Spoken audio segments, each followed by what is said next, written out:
Hello, hello, my friends. It is Hondo. And welcome back to the Knights of the Nerd Republic. You know what to do, and stay profitable.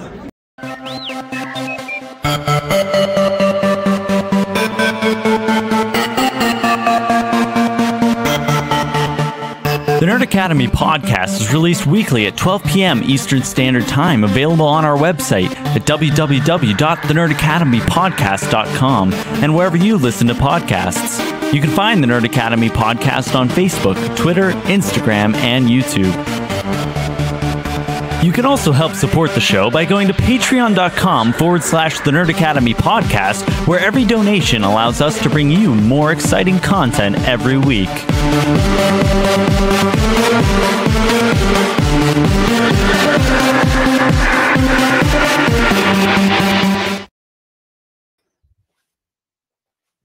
Hi, I'm Jared, the Trivia Loser Jedi. And I'm Spooter. And we're here to tell you that we aren't that great at trivia, and I mean we're downright poo-poo at it. Oh, this is a disaster. I hit one thing and I lost it. We're gonna have to start over. Just like my thumb. He's watching us this time. How did you wiggle it now? I don't know. My thumb grazed the screen and it went crazy on. Okay, we're ready. Hi, I'm Jared, the Trivia Loser Jedi. And I'm Spooter. And we're here to tell you that we aren't that great at trivia. And by that, I mean we're just downright poo-poo at it. That's right, Jared. We suck so hard, you might as well call us the Bizzle podcast, sponsored by Black Holes. And boy, howdy, you ain't just whistling Dixie. But you know who is good at trivia, Spotchka? Who's that loser? Oh, you mean the BoMBADCAST. Not only did they spank our heinies in trivia, they also have a super whiz-bang crackerjack YouTube channel. That they do, J-Dog, with fantastic shows such as Hyperfocus on Monday nights, 8 p.m. Eastern, with Jerry the Canon Junkie. He sits down with awesome people and talks about whatever they are deeply interested in, whether it's Star Wars or not. And don't forget Bombad Gaming with viral sensation Scotty Jayro every Wednesday at 9 p.m. Eastern Standard Time, when Scotty tears it up on some super awesome retro gaming and also a few modern classics as well. And Jar Jar forbid that we don't mention the flagship show that started it all and inspired a generation, the BoMBADCAST, live every Thursday at 9 p.m. Eastern. Scotty and Jerry unite into a fearsome godlike trivia duo and talk about the coolest things in existence. Star Wars, Rick McCallum, Disney Plus Day trailer, and so much, much more that we're not allowed to watch, our mom said. You got that right, Spaldo, and that's why we're wearing our super awesome psychosexual BoMBADCAST merch right now. I feel like a million calamari flan right now, loser. So check out the BoMBADCAST today. The guys who once again cut off our own butts and handed them directly to us in trivia. And speak of the devil.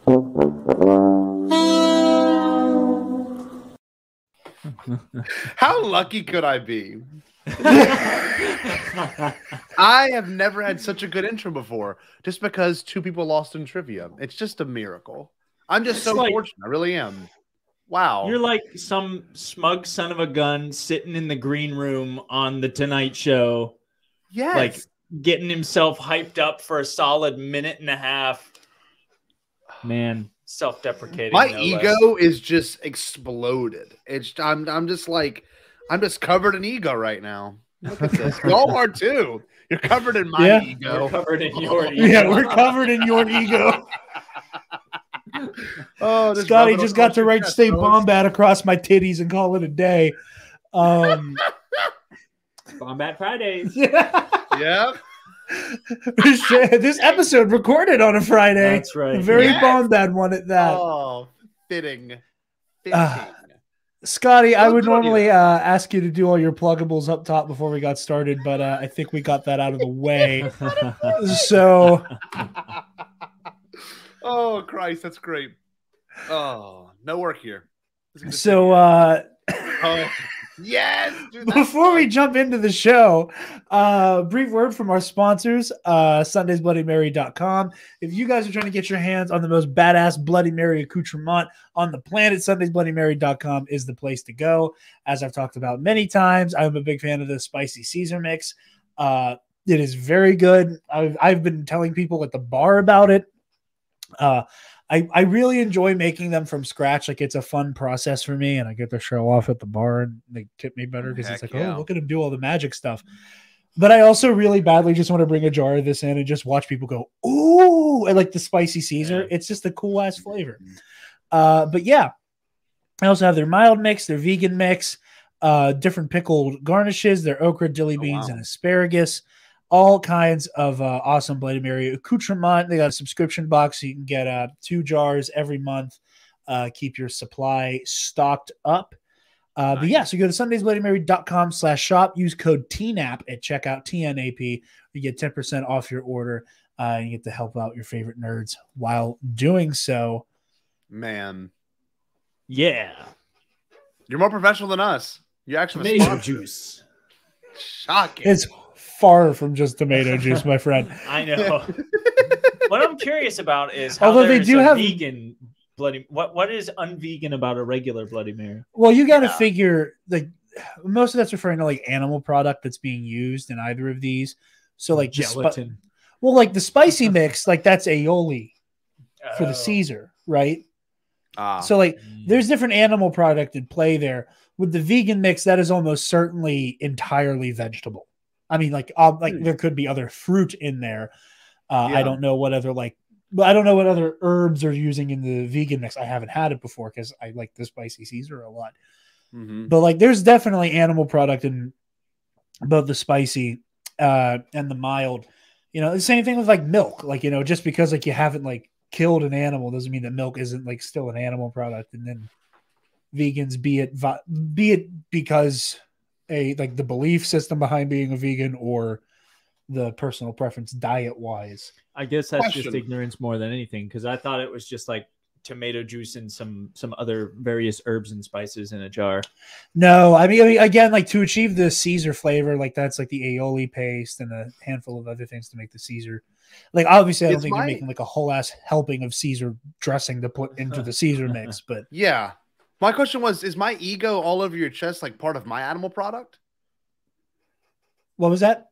I was reading it. No, it's okay. No, is my ego all over your... Let's move on. I said, is my ego all over your chest my animal product? Or is that something else? Death to all of them. Anyway, Spencer, you read the Thrawn books. I did. So it's been a long time coming. I listened to the audiobook of Thrawn, just Thrawn, like 5 years ago. Yeah. I loved it. Yeah. It instantly became my favorite Star Wars novel ever made.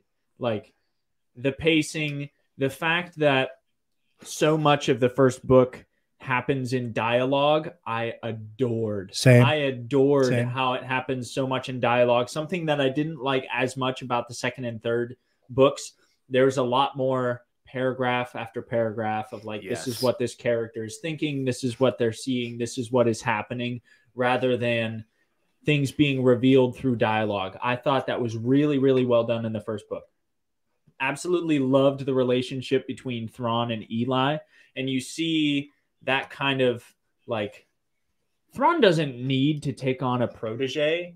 Like he doesn't need that, but he does it anyway. He surrounds himself with able people who he can kind of tutor up and make them like, I think of it, he is one of the only people, maybe the only person in the Empire in a position of power who, rather than using their status to stand on their inferiors and elevate themselves, he's like, I'm already 2 levels above you, but if I can pull you up 1 level by the time I'm through with you, I will consider that a success. And he does that to like everybody around him, and that's so apparent throughout the whole trilogy of like people from the outside coming aboard the Chimera, coming aboard his command ships and being like, there's something different about this place. It's so cool to watch. And I love how Timothy Zahn is able to like Timothy Zahn is Thrawn. He's like writing this stuff. I'm like, whoa, that's some next level logical thinking. And it's like, this is all from his brain. He is Thrawn. Yeah.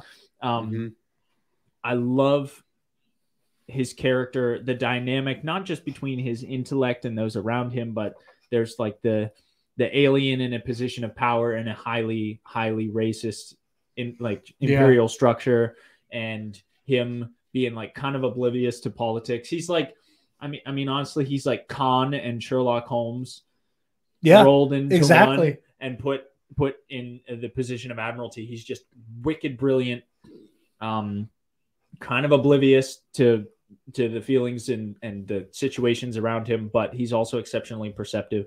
I absolutely love the first book. It would take a monstrosity of an awesome book to dethrone the first Thrawn book.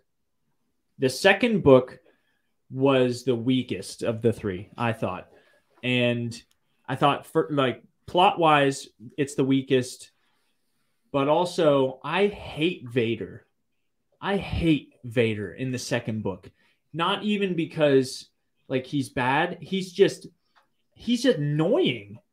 Yeah. Like he is so self-righteous. He is so arrogant that like even when like after the first book, we're reading this and we're like, well, duh. Like Thrawn wouldn't be saying this if he didn't have a reason. And Thrawn is like, I recommend that you do this, my lord. And Vader's like, no. And Thrawn is like, I'm sorry, my lord. And he's like, no, why would I do that? That makes absolutely no sense. Your loyalty is in question. You are, without a doubt, a traitor to the Empire. And Thrawn is like, well, if you would take a moment, my lord, then I will very easily explain the whole situation to you. And then he does. And Vader is like, you make, like, internally you can hear Vader be like, dang, this guy is good, but I'll be darned if I let him get the upper hand. And so he's like, fine, but we do it my way. And that's like the entire book in a nutshell. And I hate Vader in this book. He's the worst. He is like the most unimagined, and this isn't coming from Timothy Zahn. This is just like Vader as a character in this book is the most unimaginative antagonist. Just like at every turn, no. And I hate it. It's just so, it's annoying. Yeah. But the third book was slightly misleading to me, at least, because it felt like from all of the hype, it was like Thrawn will commit treason in this book. If we didn't say spoilers up front, I'm really sorry. But spoilers. You like, I went into this book thinking Thrawn will commit treason. Thrawn's loyalties will be definitively and excruciatingly tested.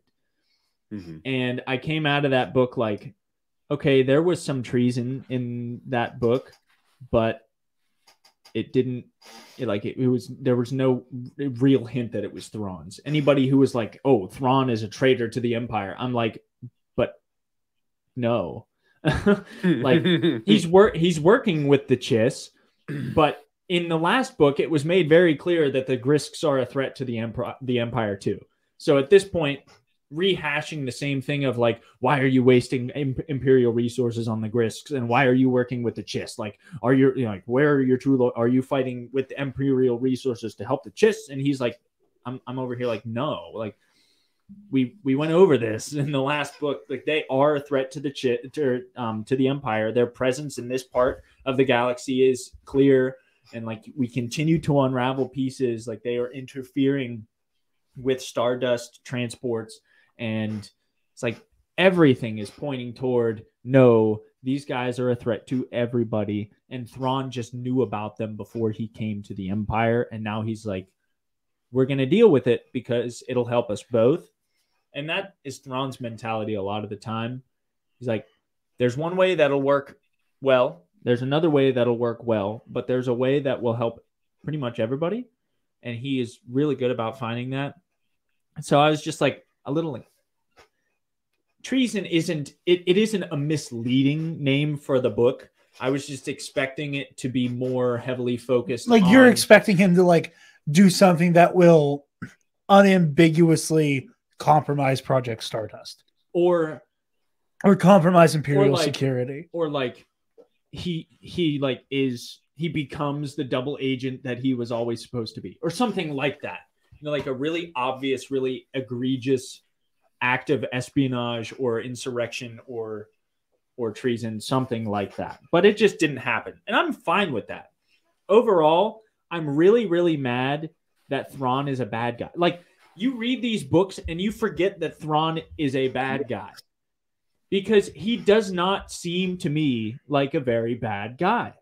I think there's a reason he's never directly pit against the Rebel Alliance in those books.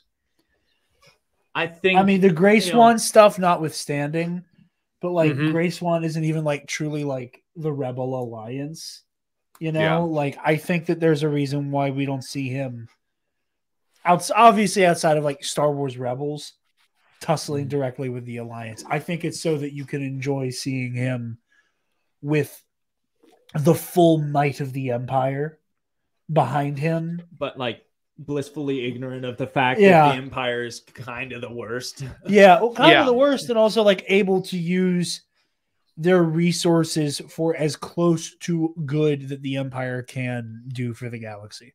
Like, it doesn't matter what the governing body is. If the Grist's plan comes to fruition, it's bad news for everyone. It does not matter if it's the Republic or the Empire or whatever. And he shows by the end of the third book, like the Grist infiltration has already begun. Yeah. Like they are studying all of the outlying systems on the edges of the Empire, learning how to like make them into their servant slaves. And it's interesting. It's kind of like Erwin Rommel is like the closest historical figure that I can pin to Thrawn as a figure, like very clearly embedded deep within the regime of evil. But like you can respect him for certain specific reasons. You cannot justify evil bastard, but competent at the job he was given. Competent at the job, but also Hitler made him commit suicide for speaking out against the Nazi regime. Yeah. Like a high-ranking official is like, you guys are, and it's clear, especially in the first book, it's clear that Thrawn disagrees with the use of Wookiee slaves, and like he knows Eli does too, and he's like, Thrawn, are we going to do something about this? And Thrawn says, whether there are or aren't, like however they were procured, they are assets of the Empire, and we have to think of them like that. And you can tell if you read a little bit, like knowing him reading into the text, it's like he knows he disagrees. He disagrees with that. Yeah, but he's like, we can't do anything about it. Like it wouldn't do anybody any good. We can't save them. We can't, continue to do good things for the Empire if we speak out against this, because then we're just done. We're either put to death immediately or we're cast, or you'll never work in this type of sphere again. Yeah. Exactly. Yeah. So he is a sympathetic figure, Thrawn. That is, in that, you can tell that he's not evil at heart. He sided with the power. I mean, that was his job. He was sent there to do a job. But anyway, we're going on too long. I said 5 minutes, but I absolutely loved those books, especially the first one. I have now read it thrice. I read the first one, and then whenever I read the second one a couple of years later, I read the first one to catch up and then read the second one. And now I went to do the third one. I read the first and the second ones again, and then went for the third one. Nice. So it's now been 3 times I've read Thrawn, the first book, and it has such a great reread value to me. Excellent. Yeah. But I know, just briefly, for obvious reasons that will surprise nobody, Alliance is my favorite. I love the relationship between Thrawn and Darth Vader. I love, I understand I hear what you're saying about like critiquing Vader, but like the nature of their relationship and those moments where like Vader just hates Thrawn so much because like he's looking at someone who knew Anakin Skywalker. See, that's the thing. The parallels. The parallels. It's like Godfather 2. It's awesome. Yeah, there's like he's like, oh, I know you knew who I used to be, and you're too smart to not figure this shit out, and I just don't want to be around you. And that's the best part of the book, where he's like, so I'm going to stop talking about that Skywalker guy. Yeah, I would. Thank you. Yes, Lord Vader. Fuck you. That's honestly the most redeeming part about the second book to me is that like from the jump, Thrawn is like, I'm on to you. I'm not 100% sure, but so many times he casually like says we, referring to their Clone Wars expedites on Mokibja, and Vader is like, nobody else aboard the Chimera was there. And Thrawn is like, my apologies, Lord Vader. A simple what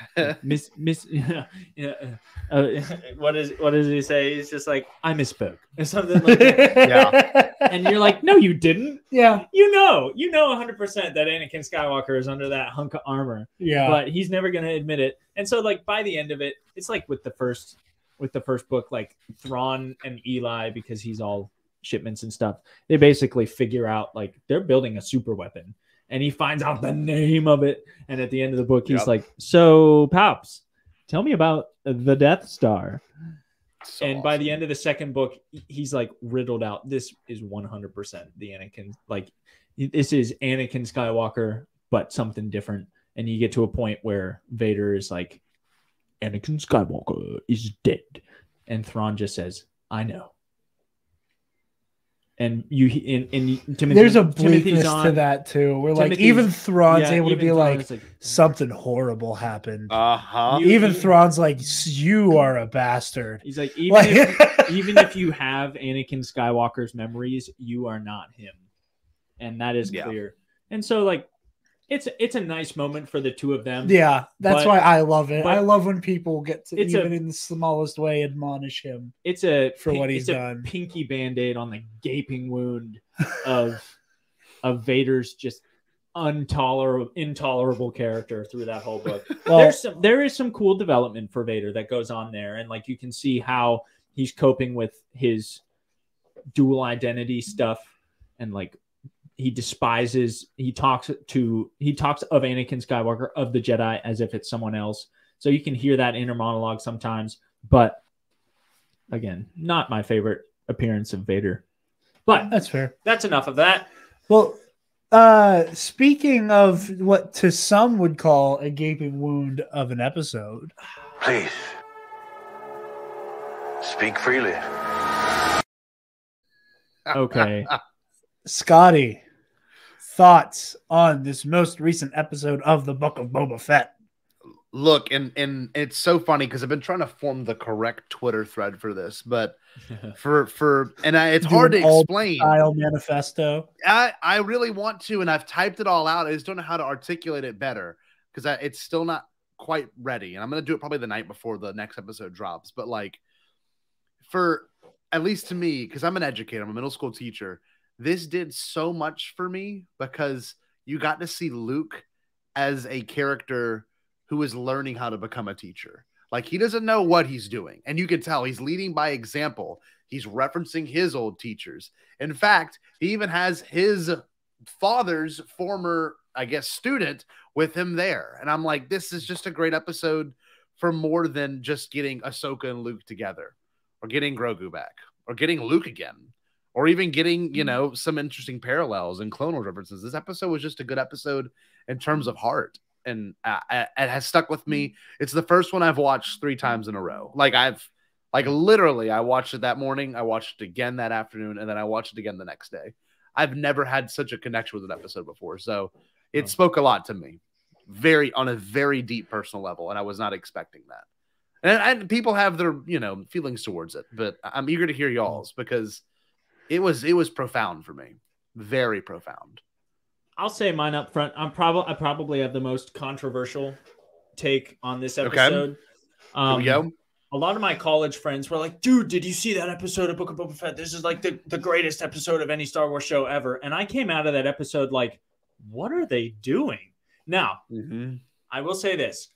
I thought the exact same thing that you were talking about, Scotty. I loved the training sequences that happened between Grogu and Luke. Like, you can tell that Luke is learning as much, probably more than Grogu is. And like he said, he acknowledges at one point, I don't think I'm so much teaching as helping him remember what he already knows. Exactly. And anybody who has had a remotely education, educational role. Yeah. Remembers. You come from a family of teachers. From a family of teachers. I am not a teacher, but I am an educator. It's I am not going to touch a classroom with a 10-foot pole if I can help it, because I'm surrounded by horror stories of snotty kids and their snotty parents, and I know that there are redeeming qualities to that. Oh yeah, but it's not. It doesn't seem like my calling. But I like educating. That's why I work in a museum, because I like educating.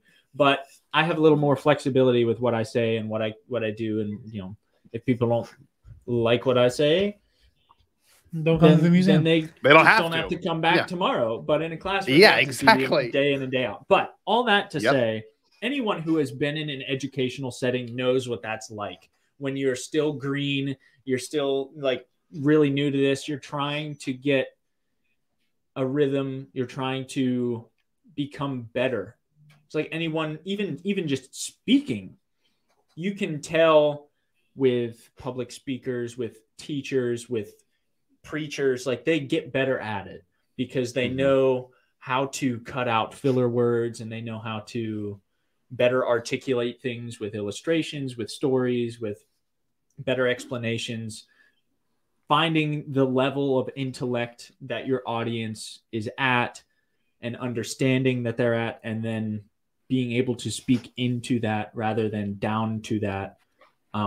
These are things that educators learn how to do. And you can tell that Luke is going through this process in this episode. Oh, yeah. And that's really cool. And you can see that Mando is going through the withdrawal, the loss of somebody he spent 2 seasons with. Yeah. Nurturing and taking care of. And even though, Grogu doesn't talk, like they have a connection, they have like a language and understanding. And you can tell that Mando feels the weight of that loss, the absence of his little friend. And it's like, Cobb Vanth says it great, and I'm going to come back to him. He's like, I guess we both lost something that was really important to us, And I'm like, what a great unifying thing for these two characters. Now, one is just armor, and the other it's a friend, but a child. Yeah, like, but you can imagine his surrogate son. But you can imagine how vulnerable Cobb Vanth feels without that armor, and why Boba Fett was so eager to get it back. He's like, this is my armor, but like, you feel practically invincible walking around with that stuff. Sure. So I loved the elements of the training. I did like that. I mean, it hurts me, but I know that it's a good thing. When he makes Grogu choose, I think for someone, if I were a parent, I wouldn't let someone of that age make a life choice that big. Yeah. But Grogu kind of has to, because you can tell he's split between the two. His heart isn't completely in one place or another. He's like, ooh, this is fun. I'm learning so many cool things. But he's like, I miss my friend. And so he has to make that choice now. Otherwise, he's going to continue to have a foot in either patch of grass, and the fence is just going to split him in half. So I understand that choice, and so I'm okay with it. I love the fact that they brought back Cobb Vanth. I loved his character in The Marshal, which is still my favorite episode. I thought of you. The episode opened, and I was like, "Oh boy, Spencer's gonna love this shit." Still, my favorite episode of any of the new content that we've had between Mando and Book of Boba Fett. My biggest issue with this episode is this. Again, we're working with what we know right now. For all we know, Cobb Vanth survived the shot from Cad Bane. For all we know, what's her name and some of the cantina goers survived the bombing from the pipes. I don't think anyone in that cantina is alive. I think Garsha Flip and everyone's dead. I think there's a reason why they have like the ADR dialogue of whenever Cobb goes down, where everyone's like, get a med pack, get the stims. I think there's a reason why we very loudly hear them like announce we're going to heal him. But, you would say that anyway, probably. Yeah, I know. I'm talking from the perspective of like storytelling utility. But going from what we know right now, it's possible Cobb Vanth is still alive, but we need to assume he's not, because we don't have really substantial reason to believe otherwise. Sure. Same thing for the cantina. It's possible some of them survived. Very unlikely. The deputy is capital D dead. The deputy is capital deputy dead. But here's my biggest issue with this episode. I loved it until the last minute and a half, and here's why.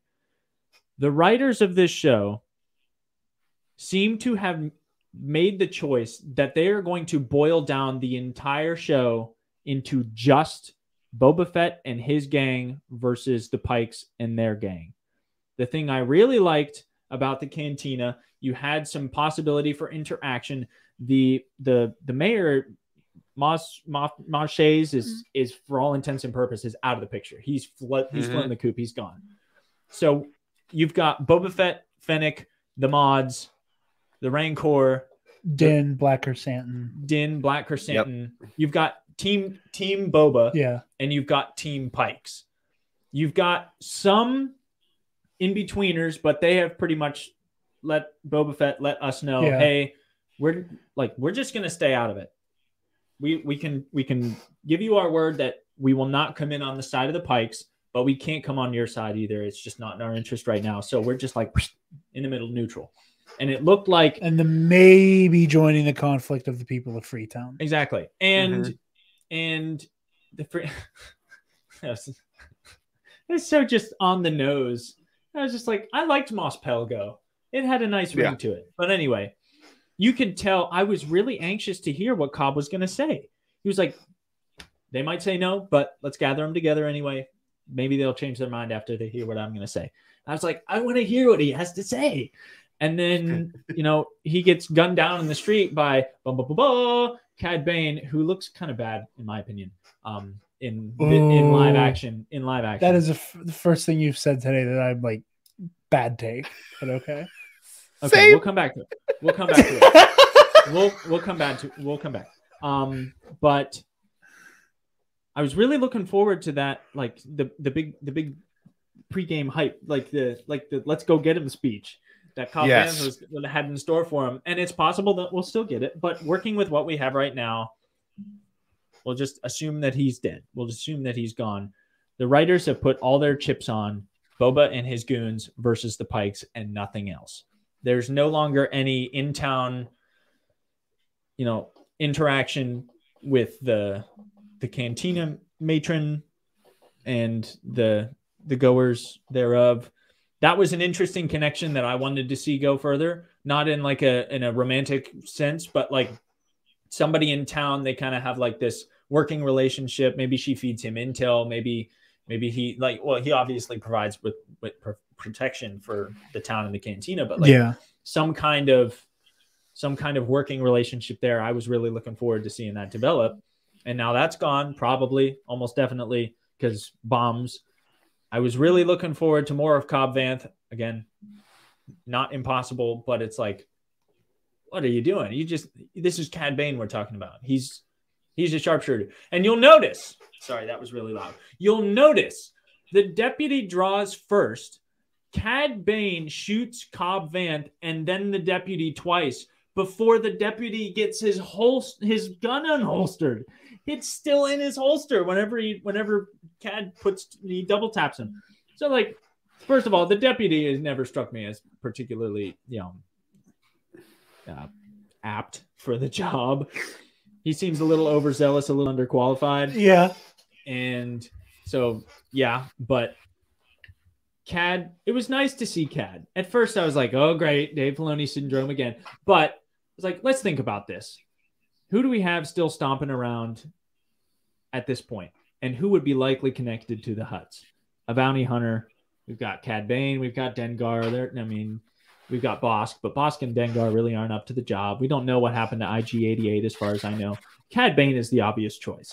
Yeah. So it took me all of 5 seconds to be okay with that and be like, this is not a case of Dave like Filoni syndrome. The way that Cad Bane has entered the story, I think you could very much compare it to the decision they made with Rogue One to include Saw Gerrera. Yeah. Where it was very much we need this sense. We need this hardline freedom fighter. He's fighting against the Empire, but the rebellion thinks they're too extreme. We do have this character laying around. Let's go. And that was a Let's go. brilliant choice. Let's go with That was a let's go with brilliant Saw choice. Gerrera. And now Saw Gerrera is one of those characters who's like a connective tissue Right. for so much of this overarching story. I think a similar thought process happened here with Cad Bane. I agree. I think for a team of makeup and visual, I think they've done pretty well rendering some of these characters, but I'm really not a fan of the live action Pike treatment and the live action Bane treatment that they've gotten. I think, again, you're working with people in prosthetics and stuff. Yeah. Everybody looks puffy. The Pikes, I really liked how they rendered the Pikes in the Clone Wars. Like they had like large but narrow eyes, and they had like they had more character in their facial feature. It was like more unique in the Clone Wars. I thought their rendering of the Pike's face without the mask on, and in Book of Boba Fett, they kind of, they remind me of fish. You know, like they've like their lower lip is the only. They thing are that much moves. fishier. And The lower lip is the only thing that moves. They've got these like great big solid black eyes. The Pikes in the Clone Wars had like fluorescent purple eyes. I thought that was really cool. And now they're just like black orbs with no noses. Same thing with Cad Bane, except he's got red orbs with like a flat nose thing. Yeah, which he had in the Clone Wars, but his whole face looks like he's put on weight. Like Cad Bane in the Clone Wars was bone thin. Like especially he had like such like a skeletal facial structure that I thought was really characteristic of him. And I look at, maybe this is intentional, but I look at this Cad Bane and I'm like, you are like 2 breaths away from retirement, either voluntary or involuntary. Despite the fact that he put Cobb Vanth down, I'm like, you've put on weight, my friend. I think there's a little bit of that. I think there's a little bit of, bringing something out of animation or the page onto the screen. There's it's always a challenge. It's always a challenge. I think there's a lot of people, and I don't mean this in a gatekeepy way, but I think there's a lot of people who like, because of the MCU, everybody likes Marvel these days. Yeah. Not in a bad way. But No. I think there's a lot of hardcore comic book people who, before the comic book movie renaissance, had to live through like, okay, this is what they're attempting to make this look like, I guess. Yeah. Like the people could go like, oh man, look how they butchered Cad Bane, and I'm over here like, man, you wouldn't have lasted very long in 2003 when fucking Daredevil came out. Good point. Where like they carved a literal bullseye into Colin Farrell's head, and Matt Murdock is wearing a gimp suit, or like, like all these suits and these like, oh, we're gonna try to make this happen in live action, look so fugly.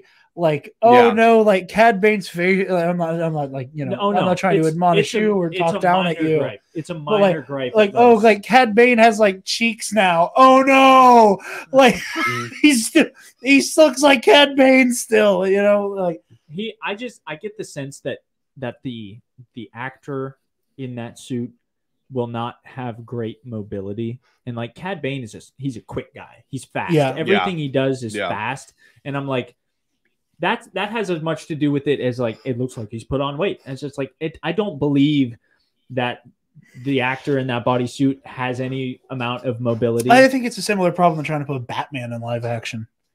How the hell do you make somebody move around in a suit like that? Like that's an entire plot point in The Dark Knight. Yeah, it's like, hey, you can move your neck now, but the suit doesn't protect you half as well as it did before.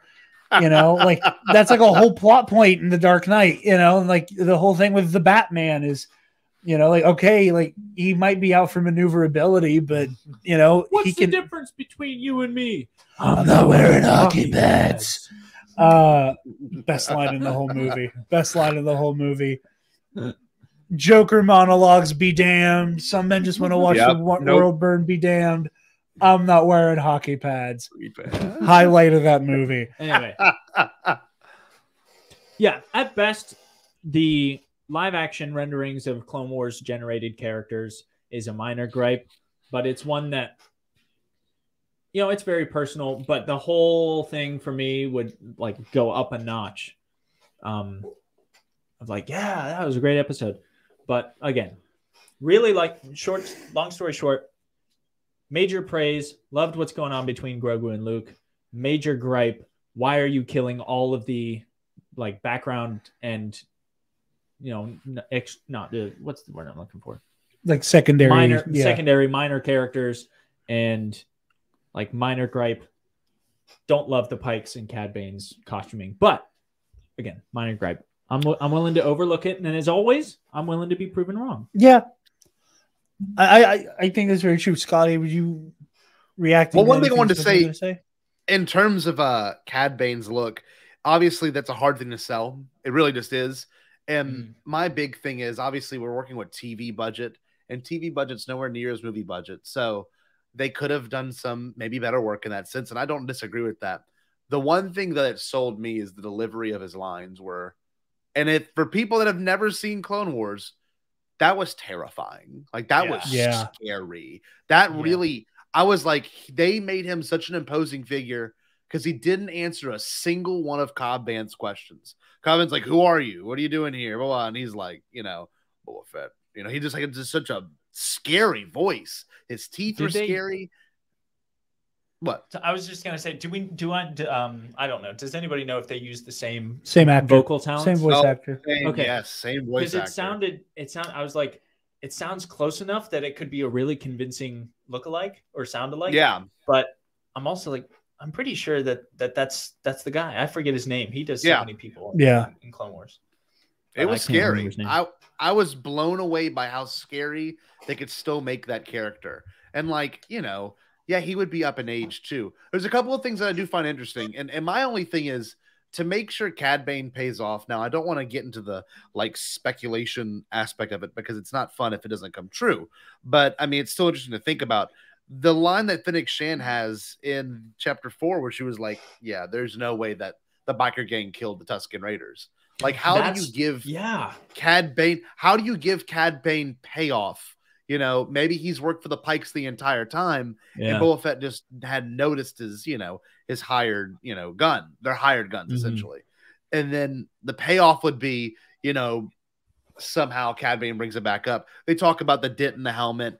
We could even get a flashback next episode. You have to build up why these characters obviously have a feud. And that one line where he says he was a hired gun for the Empire, and you know, he's like, he's scum. He's not good people. But I hope that's kind of where they go with it. Because Ming-Na Wen has also said in her own interview, she was like, a lot of this that people are worried about or thinking about is going to make a lot more sense after the finale. And I'm like, maybe that's the case. I mean, that's the gripe people are having is going to be fully understandable or even, you know, washed away once we see how this all ends and how all this ties together. It's crazy to bring a huge villain in at the very end like that and not have it mean something way bigger in the long run. And I hate when people like the interview I did with Alden for Octo Radio. It's out. Go listen to it. Is like we talk a lot about, you know, like I even said this whenever I was on Around the Galaxy like a year ago for that interview. Like, as somebody who loves and covers both Marvel and Star Wars in the age of Disney Plus, the endless comparisons from one to another are maddening and make me want to put my head in a blender because you're comparing apples and oranges for the most part. But here, Star Wars is doing exactly what the MCU could do in a lot of instances with established villains. Most of Star Wars' established villains either have a concrete, they died here. Or they are born here. And they're and anybody in like on the spectrum from like the least threatening character that nobody gives a damn about up to like the biggest bad you can imagine is typically unavailable for any of those reasons, at least of which to you know, invoke, well, maybe this actor is no longer with us. Maybe this actor is significantly up there in age. Granted, that's not a problem for Luke goddamn Skywalker anymore. Holy hell. That was terrifying to look at and how good that was. But Star Wars typically, I don't think, has the ability to like rely on being able to be like, hey, here's this villain, and we can just throw this villain at the end of the story, and most of the fan base know what the hell this means. Yeah, you know. Sure. And I think that putting Cad Bane in play works really well. And this, again, it's a really good. The audience will get caught up because of shit like what we do and articles and other YouTube videos. Like Star Wars Explained. Alex had his video out. Yeah. Now, like why Cad Bane is important to the story of Book of Boba Fett. So you get like a 3-minute explainer video for the layman who gives a damn. Yep. Boom. They're caught up. Clone Wars fans, Scotty, you were talking about how scary it is, for the uninitiated. Oh yeah. Right? For the Clone Wars fan to just see a silhouette in a hat and go, "Oh, good God!" Like you just have the moment where you go, "Oh, Cobb Vanth is dead." Yeah, it doesn't matter that he's still standing up; he's probably dead already. Yeah. Not to mention the stupid little deputy. Yeah, the deputy, like you said, like before he even had him just bop, bop, bop, bop, bop. Like he was done. And he went to draw first. Yeah. Like Cad Bane reacted to he the chipped more him deadly... and put the blower in his lap. He did. Uh-huh. Like Cad reacted to the more dangerous opponent first, but he still got off 2 shots on the deputy before his blaster was unholstered. And the deputy drew first. Like, you cannot doubt this man's ability. Yeah. No. He got taken out so quickly. There was a part of me that was like, can you even call that drawing? Like, I know that all that means is he went for his gun, but like the barrel didn't leave the holster and you're dead. Well, it's like the beginning of the episode before the title card drop was incredible because it showed that Cobb Vanth was already a very, very well good, what the hell? Very well and I guess trained gunslinger. And like you get it right there. And like he kills all 3 of those pikes as quick as possible. He drops 3 pikes before the other pike can even react. Yes. So like just think about that. I mean, and obviously we're gonna have to get a showdown at some point between Boba Fett and Cad Bane next episode. And I'm like, am I ready to see the reverse of the dent in the head thing? Are we going to get that more fleshed out? That's the beauty of the storytelling is like they left that intentionally up in the air. That's why we never got that arc, truly, officially. So I'm just, I'm eager. I'm very eager. Is that more flashbacks for us? Does he get hurt and then come back in the middle of the battle? What's going to happen? I love it. What are you going to say, bud? I was just really, really, really quickly. My perception during Clone Wars was that Cad Bane was like still comfortably in his prime, but toward the end of it. Yeah. He seemed to me like a late 40s, early 50s kind of guy in Clone Wars. And so for this to be 30 years, almost 25 years after that.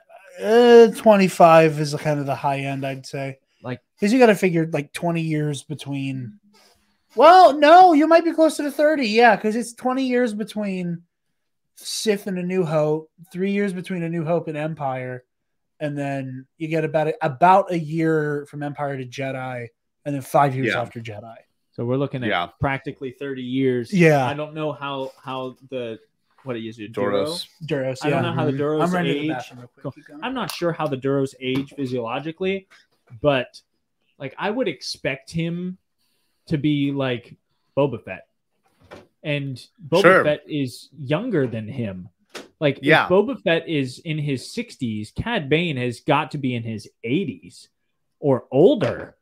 So like look it up real quick.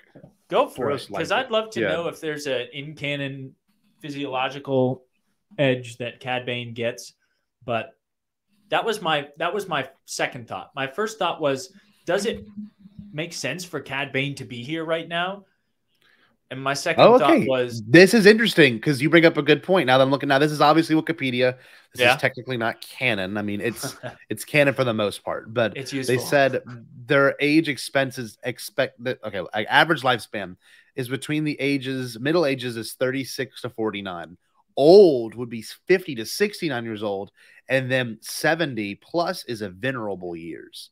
So he might be like they've got a younger lifespan than most people. Yes, than most Mandalorians, because Mandalorians, obviously Din and Boba obviously being a clone and Jango being a foundling might be considered humans, but apparently Mandalorians have much longer life expectancies. But this is very interesting.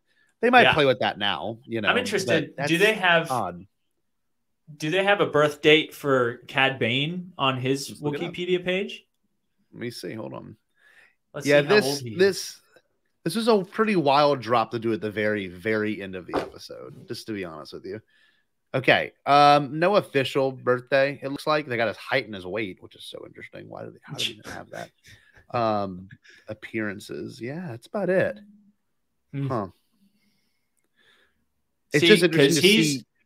He's definitely like in his 30s or 40s when Boba is 10 or 12. So that puts him at least 15, maybe 20 years older than Boba, and Boba's looking 65. So Cad Bane would have to be like 80 years old. So he's beyond venerable. He is like past the age of retirement. They must be paying him a fortune to come out. I would love to see that. Now that I'm saying that, I would love to see that. I would love to see the Pikes pay him an exorbitant amount to bring him out of retirement for this. Well, Jared. And this also comes into play that we haven't thought about yet either. Obviously, the Hutts, kind of bounced out of that real quick once they knew the Pikes were involved, and it was quote unquote bad for business.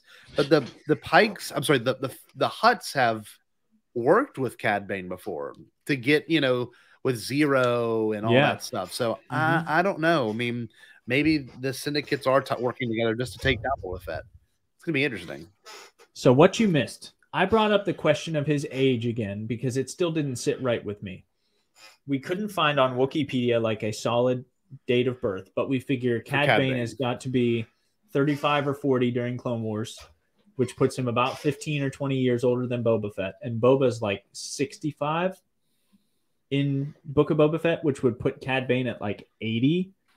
And according to Wikipedia, the ever reliable source of semi-canon information, Scotty found that like middle age is like 35 to 40, old crazy is like 40 to 60, and then like 40 to 69, and then 70 and up is like why are you living this long? So I'm kind of like, and I had this thought right when you were walking in. I was just like, I would love to see the Pikes, knowing and maybe even having worked with Cad before, pull him out of retirement for specifically this. Like pay him an unusual sum to come out of retirement for this. And they definitely could. And I could see Cad Bane being the kind of guy who's just like, ooh, that's a nice stack of credits you got there. I'm in. And he clearly still got it, like at least some of it. Yeah. So there's a lot of different directions you can go with it. What I'm really hoping for next episode, and maybe they don't do this, and I still love it, and like whatever happens. There's no saying. I really am hoping for beginning to end an exceptionally long episode of the Syndicate War.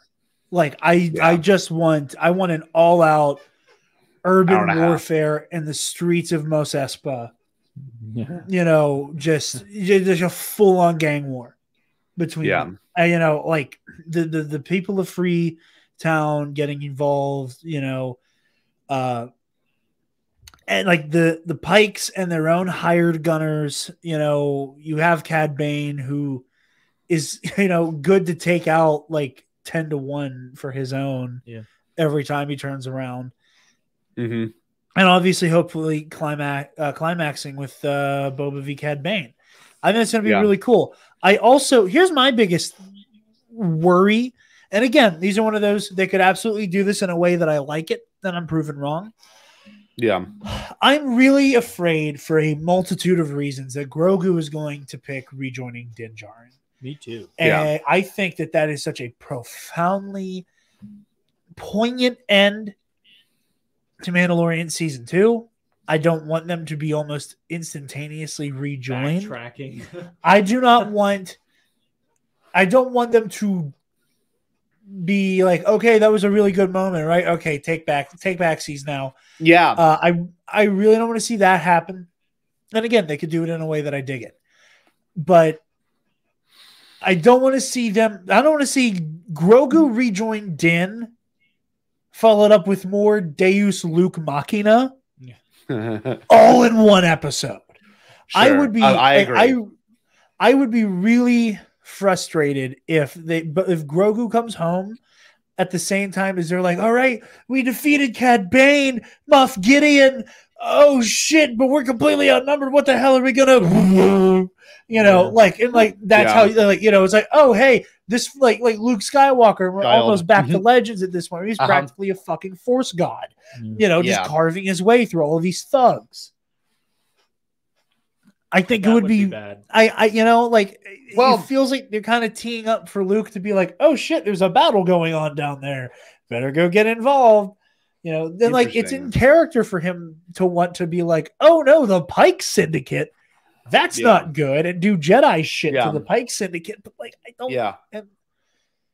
Interesting.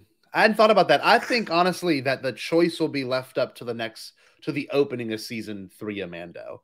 Like I think that's how you do it, because you have to go back to Boba Fett at some point. And I'm sure that's a big argument amongst most people right now. And I don't necessarily agree with it. Adam Frazier put an amazing tweet thread out there today that dealt with like, why are they showing Luke so much, blah, blah, blah. But it's all about who was affected by Boba Fett in the end. And like, there's a lot of people in this story that have been affected. Grogu being one of them, Yeah. And maybe not necessarily we're going to get, Grogu making the choice on screen. And we might not. It might be till halfway through season 3 of Mando, because all for what we know is when Din left, that was the last thing he could ever give Grogu. That was the last thing that character needed. So I'm looking forward to obviously wrapping up that part of the story, but don't do it next week. At least to me. Yeah. They might really do it, and it's incredible, but as of right now, I don't. I wouldn't like the Luke thing showing up. That's an interesting way to approach that. I had never thought about that. Yeah. Well, then again, it's one of those, like, maybe they do it in a way that I like it. Yeah. Like, again, there have been multiple times with these stories I've gone like, I really don't want thing X. And then they do thing X. And I'm like, okay, well, they did it in a way that it worked. Yeah. Like season 2 of The Mandalorian is a great example. Like on paper, just going and then it's Cobb Vanth, and then it's Bo-Katan, and then Ahsoka, and then right after that Boba Fett, and then Luke Skywalker. Like, did you just say it like you just tell me that? I'm like, this sounds fucking terrible. This sounds like someone standing in a room with a dartboard with Star Wars names on it, and someone has a blindfold on, and they're just throwing shit at the wall, But like the way The Mandalorian does it, and what I think Dave Filoni is good at, even though Filoni syndrome is a thing, it does 9 times out of 10 service the story. Right. It makes sense for those characters to show up. At times it can be gratuitous. At times, Dave, looking at you, the Bad Batch, like, yes, it makes sense for every single one of those characters who cameo in the Bad Batch to cameo. Mm-hmm. Yeah, but it happens so frequently.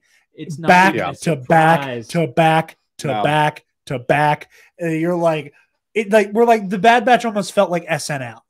Yeah, where it's like, who's our special guest this week? Yeah. Who's our special guest this week? The main cast stays the same, but like this week it's Rex, this week it's Cat Bane, next week it's John Mulaney. Yeah. Like, who the hell, we haven't had that with Book of Boba Fett. I'm glad.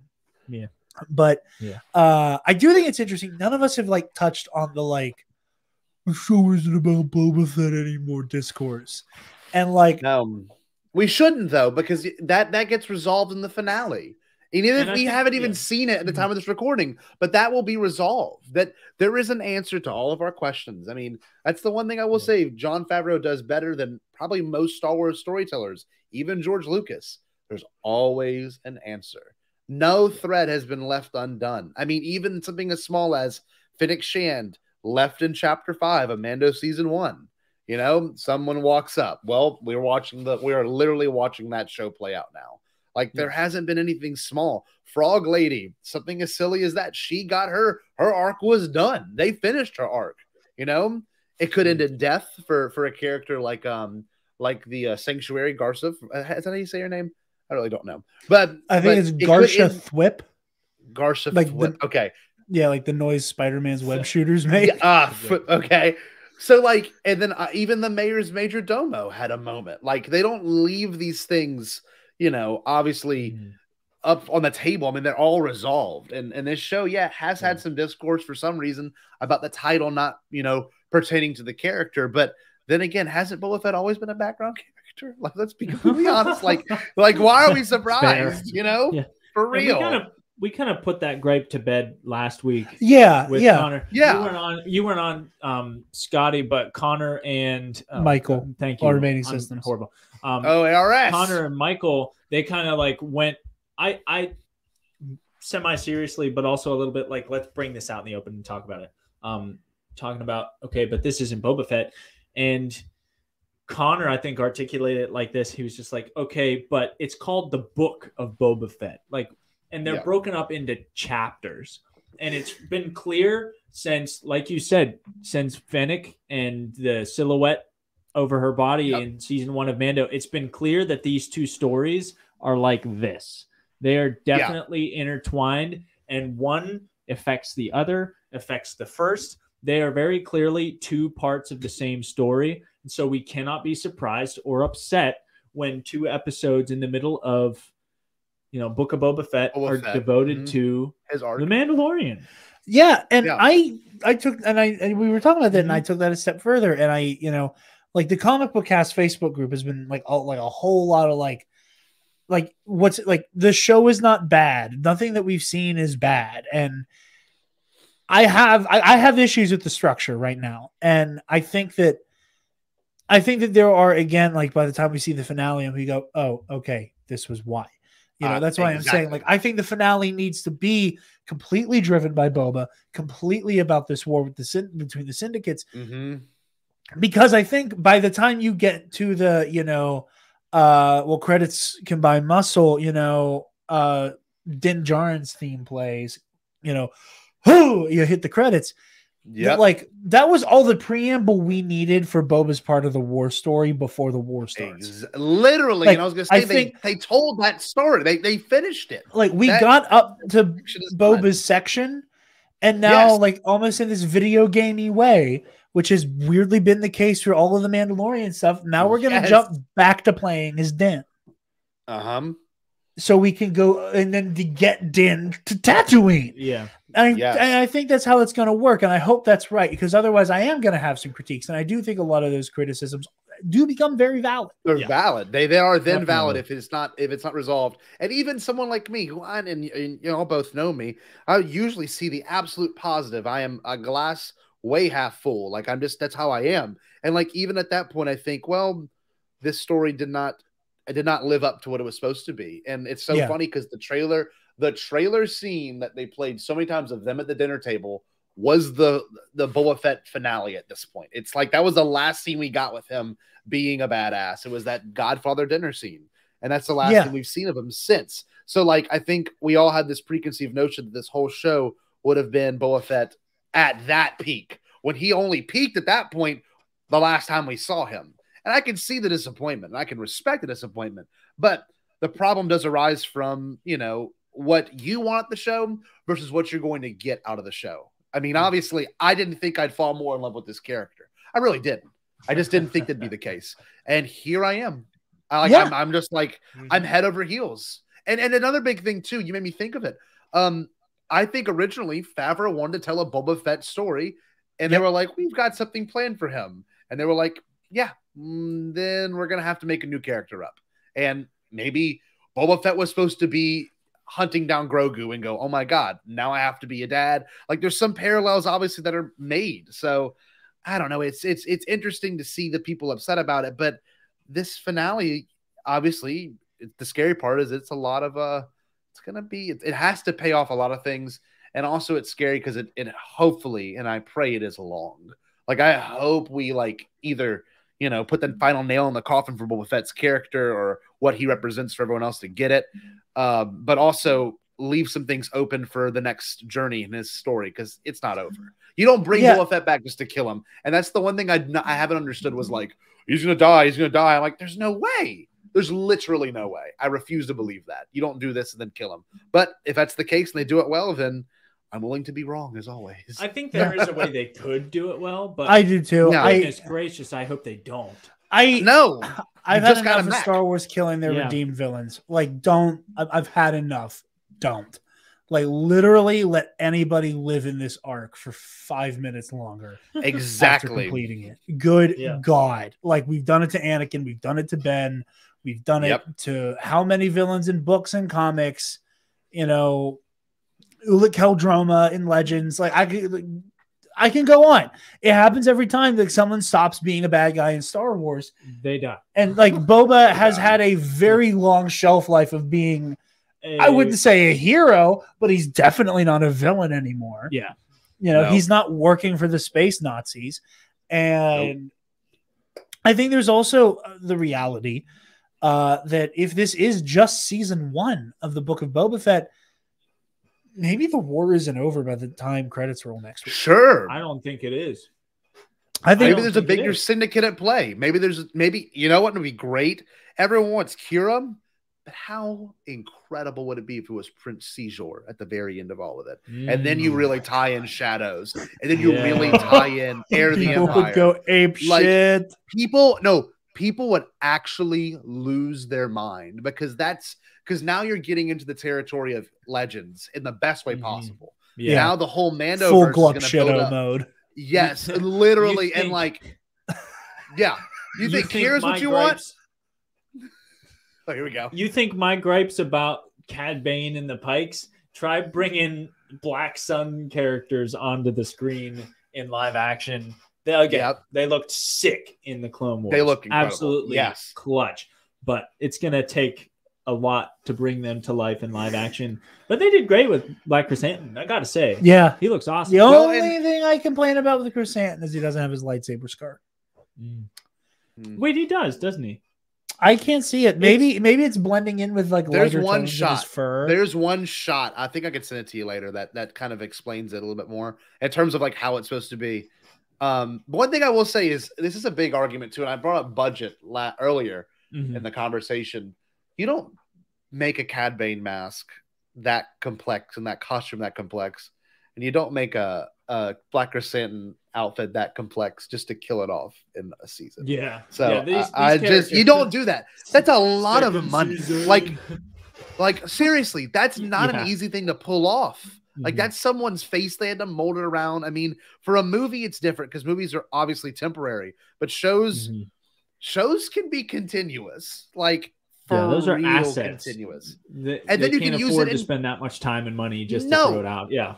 And then you can take, that same exact thing and make him a villain in whatever else. You know what I mean? It's not just stuck with being in this one finale of Clone Wars. I mean, I'm sorry. Whoa, there we go.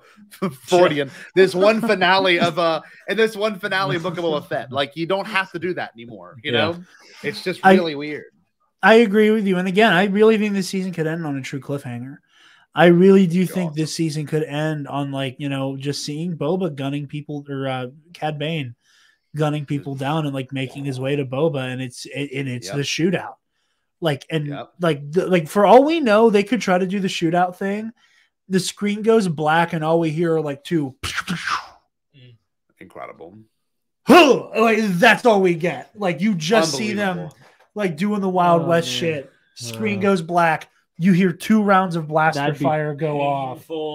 That would be such a great way to stick the landing, though, man. That would be such a good way to stick the landing. Do your post-credit scene where you see Mandalorian season 3, Book of Boba Fett season 2, whatever the hell we're gonna do. Have Nick Fury show up. I don't know, but like. You do whatever you're gonna do, but I think like that is how I want this season to end. Like I truly would love for it to just be that boom boom stinger. It's gonna be a big nut bust. Perfect way to end the season, in my opinion. And once you give them both time to flex their muscles, there's a big thing obviously in Star Wars now in terms of TV and storytelling. The biggest ending of them all, was season 1 of Mando, where Moff Gideon steps out that broken tie and he's got the dark saber, and we're like, and you're like, what? Tell me about this. And then the whole season 2, And obviously, Chapter 5 of this season of Book of Boba Fett told us the journey of that saber and why it's so important to the story. You know, they could end it on a huge banger again in that way. I'm just I'm looking forward to it. And I think, you know, will Luke show up? I don't know. There's some things I hope happen, you know, and I hope expectations are subverted. And this show has done a lot of that. You know, I don't like going into a Star Wars and having it be predictable. You know, Rise of Skywalker, I love that movie, but that whole damn thing was predictable. Like, I just knew how everything was going to. The second we knew the plot, I'm like, yeah, Palpatine's going to die. Rey's going to be the winner. You know, it's just there's things now where it's cool with Star Wars is it can be unexpected in this timeline at least. You know, we don't know where Din is in 40 years or even Boba Fett. Give us those stories now and have it be really, you know, fruitful. We know where Luke is. It's evident. You know, I had a conversation with my girlfriend weeks and weeks and weeks and weeks ago about Book of Boba Fett and how if Boba survives the whole show and if we don't get a canon death for him, I would love for the epilogue. Like, I would love for a final season of Book of Boba Fett jumps forward in time many, many years, and we see Boba parking Slave One Fire Spray, whatever the fuck you want to call it, on Agent Claws. Oh, hell yeah. And we see that he served in the Battle of Exegol, that he was a part of the Citizen Fleet. And again, that's another 30 years of content of do Han, Luke, Leia, and Lando know? Yep. A, he turned over a new leaf. B, he's like doing this like Red Hood style, like, I'm going to let you operate your crime, your organized crime, but you're going to do it on my terms type thing. Like, do they know about it? Like, all those things you can be implied because you just have old man Boba Fett walking up to old man Lando like, hey, what's up? That was crazy out there. Yeah. And just having that conversation, like, and I'm sure it's even crazier right now having this conversation. But that shit was wild. Well, I forgot. I wanted to mention one thing before we, you know, not that we're wrapping up or anything, but like we haven't really talked about the Luke stuff that much. And I wanted to say I was actually going to bring it back there. Yeah. Oh, perfect. Because I was thinking the entire time. I was going to say I was going to kind of be where I wanted to leave off because it was the lion's share of the episode. And yes, it was phenomenal. And yeah. I wanted to say I give you the floor, Scott. The glow up that we had between season 2 Luke and then Book of Boba Fett Luke. And I remember reading holy God, yeah. As a kid, I remember reading a statistic in 2005 in a magazine. They said special effects by the year 2030 are going to be so incredible your eyes couldn't tell. And look, if I hadn't known it was a deep fake for most of those scenes in that episode or the most recent chapter, I wouldn't have known that wasn't, you know, some sophisticated version of a mask. Like, that was so unbelievably good. It was terrifying to me. I couldn't believe they pulled off the deep fake that well comparing to what we had before. Because what we had before was okay. And there was a lot of uncanny valley with the eyes. His face looked like really flat. With this, when he was just closing his eyes, meditating, and then he opens them and he's kind of like Grogu. I was like, what? That just happened. And he looks amazing. It's proof that they can do it. Rogue One Tarkin has been the unattainable bar for years. Yes. And this is the closest to Rogue One Tarkin. I think this blows Tarkin out of the water. I disagree. Tarkin did too much of like these movements. He was a little I think the same thing with Luke can be said with the CGI rendering of Leia in Rogue One. Tarkin has more facial texture, and so it looks more authentic the way that light like moves across it, whereas Leia and Luke both have like smooth young faces, and so of course they just look like uniform in color and in texture. But Tarkin is still the bar for me. Luke is like making Tarkin sweat like bullets. But I still think Tarkin, I think for me. Here's what impressed me so much about how they did Luke. I famously, TV shows, when they have their big special effects shots, barring like, lasers and stuff like that, which are pretty easy to get down. And once you've done it once in a TV show, you basically have done it forever. They hide that shit in the darkness a lot. Look at the Flash TV show. So many of the early seasons of that show where there was a big VFX based fight happened in the dead of night and was mostly in close up.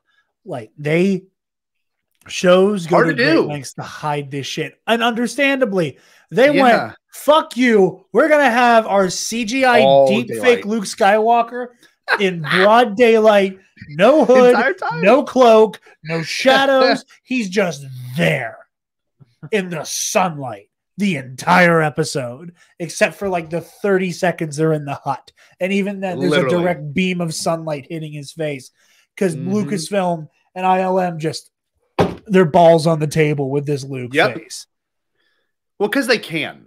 And they have the technology and the ability to do it. And like obviously Arrow or Flash, you were saying might not. You know what I mean? Like even the and that was also almost 10 years ago at this point. So exactly. There's that as well. The Star Trek shows do look good too in terms of just huge special effects. Expanse looks great. I mean, there's just some shows that look really good. Even the Marvel shows really have done really. Even Loki looked incredible. But like in terms of doing a deep fake, a convincing deep fake, because you could really take someone that hasn't watched a Star Wars in years and show them that, and they're gonna go, "Wow, I didn't think he still looked that good," and they would have no idea because it looked that convincing. At least to me personally, Tarkin was the same way. When I saw Tarkin in Rogue One, my mom's like, "He should be really old by now, right?" I mean, he was old in the 70s when I saw him. I'm like, "Yeah, he's been dead for like 30 years." So some people just don't know. They don't know like we do. And we've watched every scene of Return of the Jedi millions of times. You know what I mean? We just were those people or those fans. Look at us. Look at what we do. And then when we get new shots of these same characters and they don't look like absolute garbage, it's incredible. I feel like we're so lucky to live in a time where we can do this and not have it look like total absolute garbage. And go, oh, like, or we've come a long way from like the Scorpion King, melted rubber, the Rock. Oh my God! Or even Matrix 2. Watch Matrix, watch Matrix 2, and like Keanu, like PS3 graphic Keanu was horrible looking. It's just like I don't know. We're at a time now where almost anything is possible, and obviously they're not afraid to do it anymore. I thought that one shot of Luke.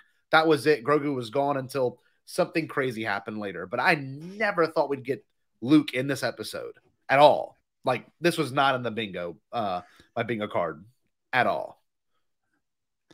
Speaking of Luke and Grogu, for anybody who's wondering, yes, I was weeping the entire time. And just when I calmed down off of my favorite father-son duo this side of Return of the Jedi, I immediately was reminded of my favorite father-son combo pre-Return of the Jedi with like that conversation between Luke and Ahsoka when she just looks at him and goes, "You're just like your father," and I immediately broke down crying again where I was like, she's so proud of him. Yep. Like I was lost it again completely. And I saw somebody on Twitter today saying something to the effect of seeing Luke and Ahsoka meet is cool. I really would have liked to have seen the first time they ever interacted. We will. Because it's going to be that conversation we've seen in fan art a trillion times. For years. For years. Where it's just him going, he came back.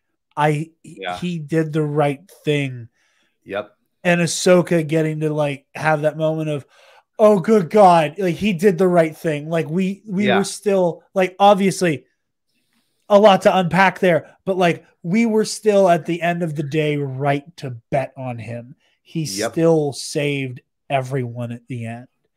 Cool. Even if he put us in this situation, he did eventually do what he could to clean it up. And like just that art of like Ahsoka like breaking down crying, knowing that Anakin saved Luke and defeated the Emperor. Like that interaction, I am not ready to watch happen in live action. We're gonna get and that. at this point, I am completely convinced we're going to see it. I think we're going to end up seeing Rosario Dawson's Ahsoka, deep fake Luke Skywalker, and Hayden Christensen Force Ghost Anakin all on screen together. And I'm just going to tell you and our loyal listeners, and I'm going to play this back for Taylor. Somebody better have some happy pills for Jared, because I am not going to be fucking K. I am not going to be able to handle that at all. I'm going to hear Hayden Christensen go, "Hey, Snips," and I'm getting worked up thinking about it. I am not going to handle that shit okay. That idea is incredible, and I think we will get that. The one thing that actually made me weep, and my buddy Eric filmed my reaction to it because he had his camera rolling, and it was the part where he lifted up Yoda's lightsaber, and then Yoda's theme played, and he ignited it. I was like, yeah. Ooh! Passing the torch, Luke's most recent master and his first student. There's just so many bookends there that are just tastefully done. And Luke's still inquiring so much about Grogu. I mean, he's spoken riddles. I just love that stuff. And you have the do, there is no try. I'm like, what? No, there is no try, do. I was like, that's how you do it. That's how you, pay off those lines. Pass on what you have learned. Yes. One of the best parts to me personally was the line always get up? Is that how he phrased it? How do you phrase it? Y'all might remember something like that. Yeah, it's like if you fall, always get up.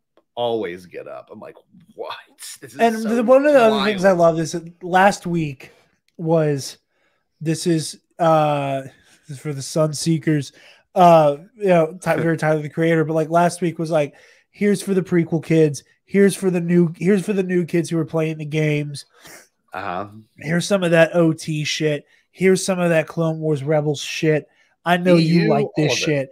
And EU shit. And then it's like, okay, like I know that like sequels and the new shit kind of go hand in hand. So I still felt seen with like the BD1 stuff. And like I'm just like Scotty. Like I will defend the Phantom Menace with my dying breath. Yeah. And I love that stuff. So I was like, okay, I feel seen. Then this episode comes around. And it's like, oh, sequel kids, you thought we forgot you? Oh, I'm telling you. This whole episode takes place at Luke's temple that you only ever get to see in flashback. It's not even Luke's temple yet. It's Luke's one hut with an ass load of ant droids. So cool. Oh, like I was like, oh yeah, they were coming back to give us a very big plate. So goddamn good. It was great. And again, I look forward to next week proving that the structure works. I'm looking forward to people who are able to go, I don't know how I feel about this, but I'm gonna wait till it's over. I hope to see that faith justified. But yeah, it's a really good episode. I'm excited for next week. It was a great episode, guys. I loved it. I loved it in every way. I'm glad we could finally talk about it in this way. I mean, it's one of those ones that I've been sitting on, and I'm so happy we could like just tear it apart for a minute in the best way possible. Yeah. Pick through. Yeah. It. Oh God. And watching this, I keep having these moments where I'm like, I don't even give a shit about Boba Fett. What the hell am I gonna do with Obi-Wan? That's gonna be unbelievable. That show is what we're gonna be. I'm not even. I don't even want to watch it because I'm just like I'm terrified of what it's going to do, not just to the fandom but to us as people. That's going to be unbelievable. I'm gonna have to block out like 3 hours on every Thursday night when I agree. Comes out. Yeah. We got to find a new day because at that point, like it's just gonna have to be like we need to just like start from scratch because like I need to watch BoMBADCAST talk about it to help me process it. Like I was like, we can't keep doing this shit on Thursdays. I'm missing BoMBADCAST, but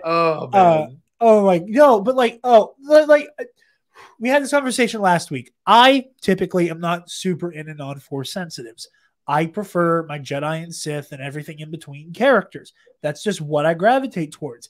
And then I meet Din Djarin, and I'm like, I love him so much. Like like the visceral body reaction I had to seeing him was tantamount to when like Vader has shown up and stuff, where I was like, "That's my boy." It's like that TikTok audio, like, "Look, it's my favorite white boy." Like it's like it's that TikTok audio that I keep having when I see Din. Now let's have like 2 of the characters in my top 4 show up in one show who have this like tragic history with each other. Oh my God, the Obi-Wan stuff is going to be hard to watch because I love Obi-Wan. It's going to be made amazingly. Yep. The Vader stuff. Happy pills. And like literally, like you don't put Hayden Christensen as second bill to a show if you don't mean it. So just think about that. Like that he is second billed. When they announced it, it was Ewan and Hayden. He's not going to be sidelined. His visual and his actual acting will not be sidelined. That is unbelievably exciting. I don't know. Pumped. I know. I just emotionally, when I'm preparing for it. Maybe I'll walk out of here tomorrow and you never see me again. That's really what I want to do.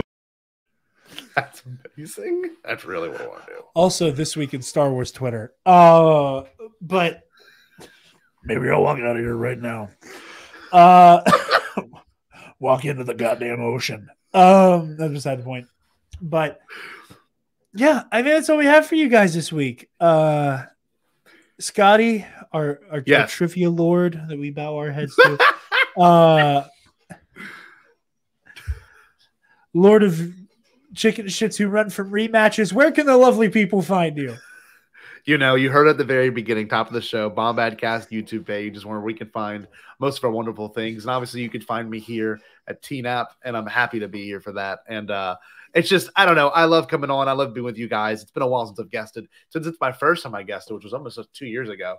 So to be back is just an absolute treat. And to have both of you just be so wonderful and nice to me is nice, because I was such a jerk. And I'm still going to be a jerk after this. That's not stopping. I'm still going to be the biggest asshole in the world. And you both actually lost to me, and you lost to, okay, losing to me, I won't even, like, you shouldn't even be mad about that, because that's just like part of it. But y'all lost to Jerry. You know, but he's the canon junkie. Yeah, honestly, I'm going to be very real with you right now. What hurt more, me or Jerry? Be honest. He's so really much more. He's so scattered because you were so much better at kayfabe. Because you're so much better at kayfabe. He's way too nice. So like now I have this like imaginary rivalry with you in my fucking head, where it's like I want Jayro. I told him, Scotty, because he at one point was just like, "This is a lot for you. Are you good?" And I was like, I might be actually angry if I didn't know these guys. I was like, Scotty's kind of laying it on thick. And if I didn't know him, I might be like, dude, back off. Yeah. But as it was, I was having so much fun. It was a lot of fun. I know. That's why I keep saying, it's like, it doesn't even need to be teams. I just want you. Like, I just want you and me. Like. Oh, maybe there will be. I'm not denying it entirely, but to have you sit on it for maybe a year or 2 years, it's just, there'll be, when you look back at your life and you think about the time between December of 2021 and December of 2023, and you think about, you know, the things you applied to content creating and the things that you maybe have held, you hold to a high standard that people also love. And there's that one little dark spot in all of this. And you're like, man, I can't believe that I've gotten this far and just being a part of a bigger community. But there's this one little black spot in this beautiful Monet of a painting. And it's just the fact that I kicked your ass in trivia. Literally nothing makes me happier. That Scotty, I know this one gripe. Scotty, Dark Knight Returns me. Is that the Scotty version of the one man who beat you? No, I'm about to kill somebody. Scotty, I'm listening to that and I'm like, he's describing the history of the Buffalo Bills franchise. Because I am a big Bills fan. Okay. And I was just like, that is the Buffalo Bills. like making crazy things happen, but they just couldn't win. They can couldn't get have to a that Super Bowl, one but they just thing. can't win. Yep. He just I love breaking Jared. Honestly, Jared has been on my show so many times where I just make an ass of myself and he sits there and takes it. But to have him and have us collaborate and do that trivia thing, and for once, Jared comes on my show and makes an ass of himself. Honestly, nothing made me feel better. Nothing in this cold.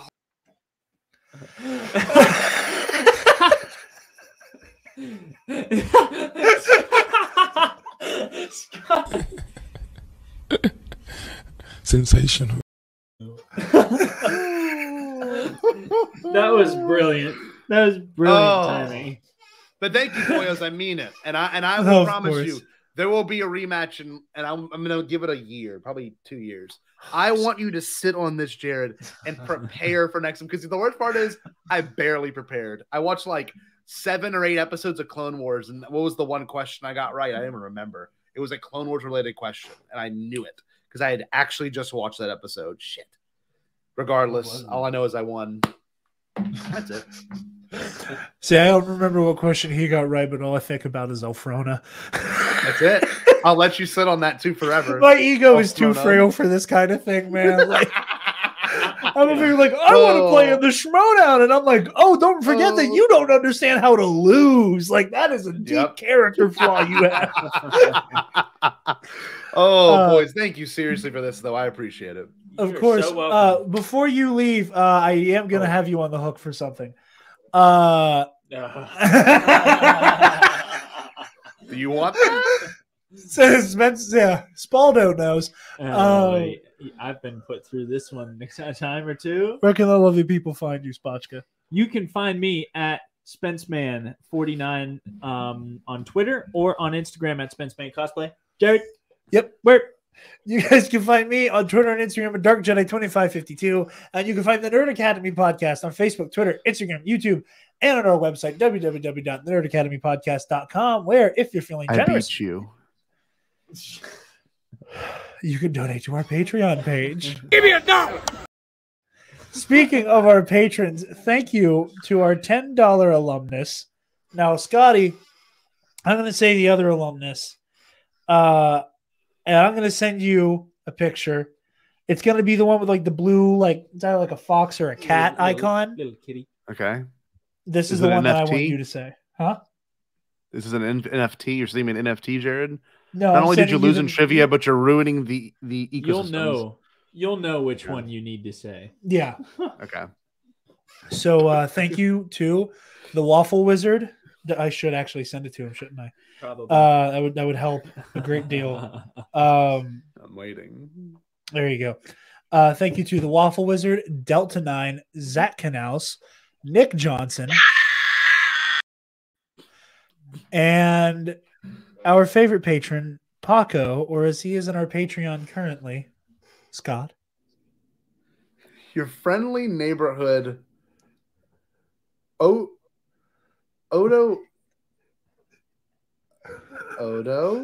Rhino, Larry, Laren, Chologist. Not bad. He's a science teacher. I hope he sticks the landing. Hold on, I can actually make Siri say it out loud, can I now? Look at this. Here we go. Look up. What is this? Search the web. Nothing found. This doesn't exist. Oh, wait a minute.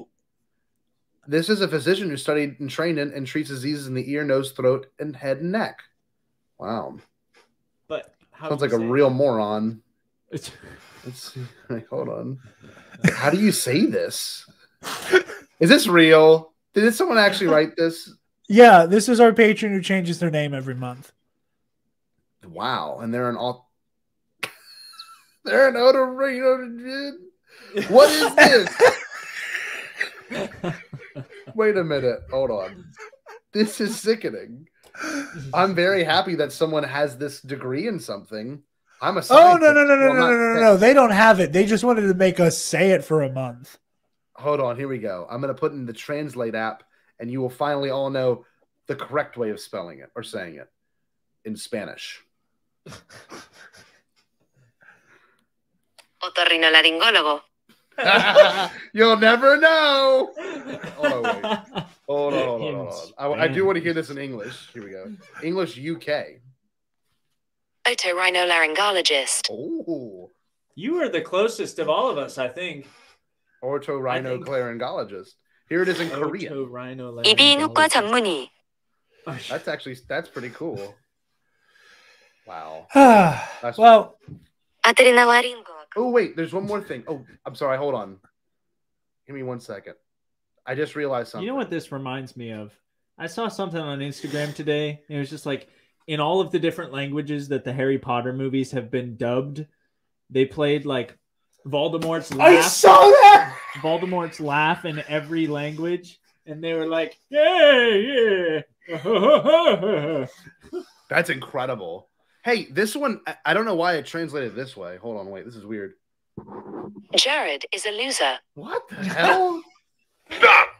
Move away from the cookie jar.